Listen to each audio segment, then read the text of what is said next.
Right before we jump into this video, if you'd like to take better pictures in only 11 days, I created a free mini video course that you can sign up for right now at FroKnowsPhoto.com/11 days.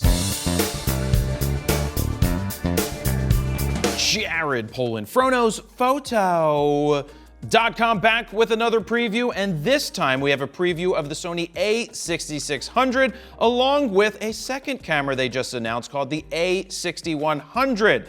Now, we're not calling this a hands-on preview because, as you can tell, we're not actually in New York City at the event. We couldn't make it, and the reason is Steven was here till 5 in the morning getting done the Canon EOS 90D as well as the M6 Mark II hands-on preview that we put out into the world. So we're not at the event, but we do have a preview of the specs to tell you what we think about these cameras. Now, starting off, there's a lot of similarities between both of these cameras, the 6600 and the 6100, so we're gonna run through the features that they share. There is a 24.2 megapixel CMOS cropped sensor in both of these cameras, which is kind of interesting now that they didn't upgrade it to something that was 30 megapixels or more, because Canon now has the EOS M6 Mark II that's 32.5 megapixels.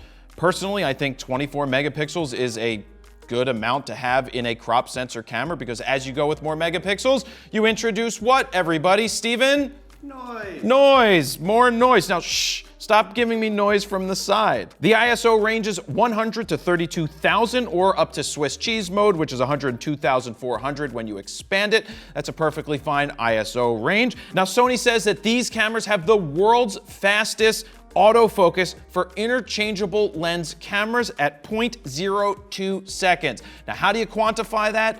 You don't. You just have to take their word for it. It's kind of like sticking your head up a butcher's ass or something to see if the cow's good. What?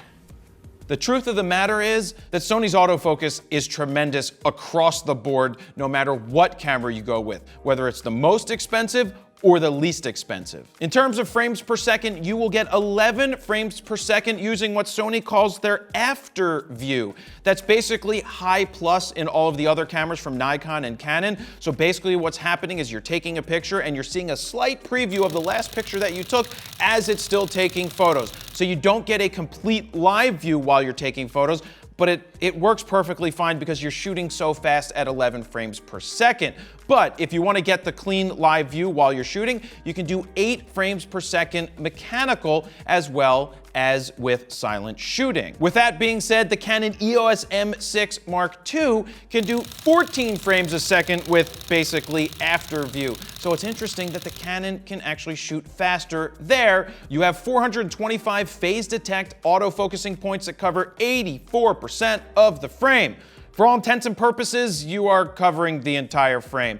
It's basically like Sony has said focus points don't matter because you don't need to independently select them because our AI is so good that it just goes to where you want it to go, which makes me wonder, why am I not all in on Sony? And every time I say that, I'm kind of like, I want to be all in on Sony because it does what I want it to do. It makes me a better photographer. Speaking of autofocus, both of these cameras have real-time tracking plus IAF. You have both of those. So just like the A9 has real-time tracking, you have it in both of these cameras, and you know that I think it is fantastic.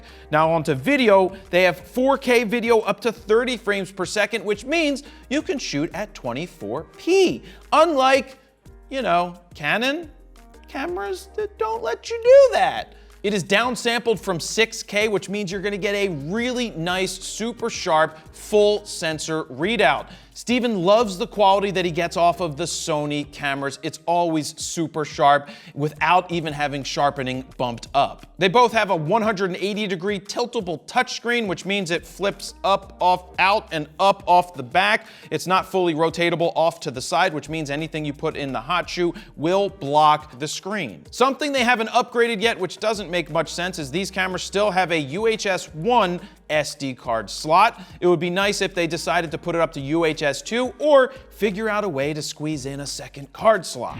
Are you looking to speed up your RAW workflow or give yourself a great starting point? Well, we created 14 custom Lightroom presets that you can check out right now at FroKnowsPhoto.com/presets. Over there, you'll see some sliders to see the befores and the afters, and currently they're on sale for 40% off. Now check out these images edited using FroPack 1.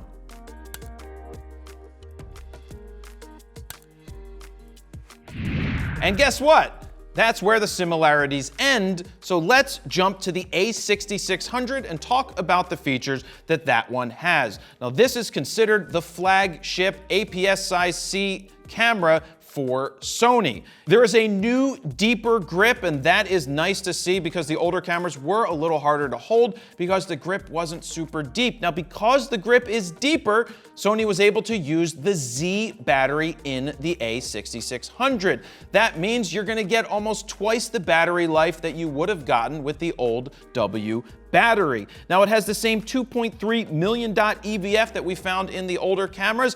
Now that is still super small, and I am not a fan of the super small EVF. I'd honestly be happy if they put on an attachment that I could buy separate and put into the hot shoe and use a bigger EVF because it is super tiny. We are seeing 5-axis in body stabilization. This is a welcomed feature for people who shoot stills as well as people who shoot video. Speaking of video, this camera offers you real-time IAF for video, whereas the 6100 does not actually offer you that feature. You'll be happy to know that there is a headphone jack on the side along with a microphone jack. So if you were waiting to be something with a jack in it, you now have 2 jacks on the side, a headphone and a microphone. And Jack still dies at the end of Titanic because he wasn't on that door where there was room for him on that door, Rose. You f***ed up, Rose. You f***ed up.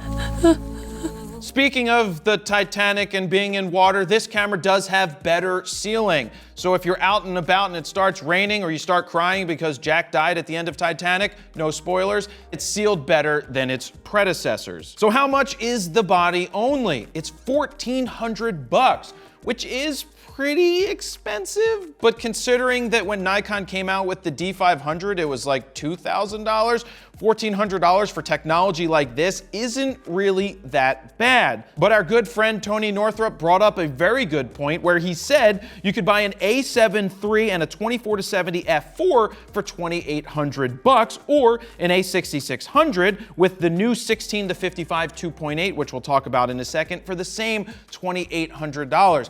I personally want to go full frame all day, every day, or sorry, all day, every day, because I guess that's how you say it now, because, well, there's so many reasons why. Or if you decide to go with the a6600, you can purchase third-party lenses from Sigma, from Tamron, that will be less expensive, that will allow you to use better glass on that crop sensor camera.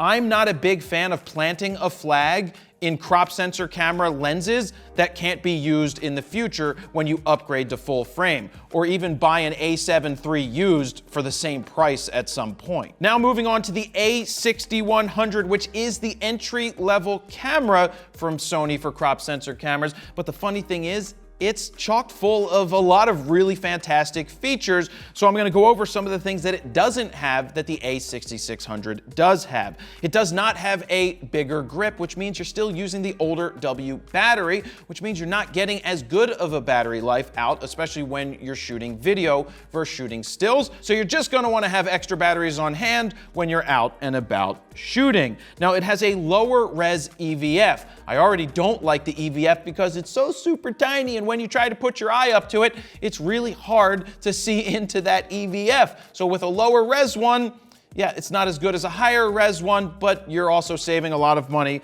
when you buy this camera. There is no headphone jack, there's no IBIS, there's no IAF for video. So they took out some of the features, but the video features, you still have 4K at 24p. That's still fantastic for shooting your videos, especially on a budget of $750 for the body only. That is a great price for a camera like this. I'll tell you, I got a text from a friend yesterday who said they just bought an M50, and I texted him this morning and said, send it back. You don't want that. Get the Sony a6100 for $750. It's gonna be better for video, and it's not gonna be bad for stills either.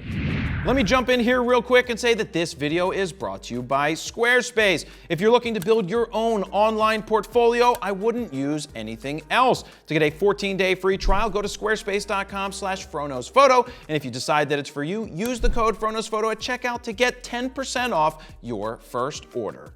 Now let's get back to the video. Now Sony decided to announce two new crop sensor lenses that are designed for the E-mount. They are the 16-55 2.8 and the 70-350 4.5 to 6.3 OSS. Now the 16-55 comes in at $1,400. That's a lot of money to put a flag into a crop sensor lens that you'll probably won't do anything with once you go full frame. That's a lot of money for a crop sensor lens, by the way. That's why I recommend going Sigma or Tamron and investing in some of that glass because it's less expensive and you may be able to pick up one of those 1.8s. Now, the other lens, the 70-350, that's a really good range, but it's $1,000. That's a lot of money for a 4.5 to 6.3 lens. I mean, I get it. It's gonna be good for getting the kids running around. So if somebody just doesn't wanna go full frame and they want a 16-55 and a 70-350 and wanna drop an extra $2,400 freaking dollars on top of $750, I guess you'll have a pretty amazing kit. So pretty much that's the preview of the a6600 and the a6100. It's pretty fascinating that Sony doesn't dumb down their cameras like, let's just not mention names like Canon, who dumb down their cameras and leave out features that leave you scratching your head going, why didn't you put it in there? So nice job, Sony, for putting out two cameras that are very nice, viable options. So what do you guys think about these two cameras? Leave some comments down below. Don't forget to like, share, and subscribe. And that's where I'll leave it. Jared, Polin, FroKnowsPhoto.com. See ya.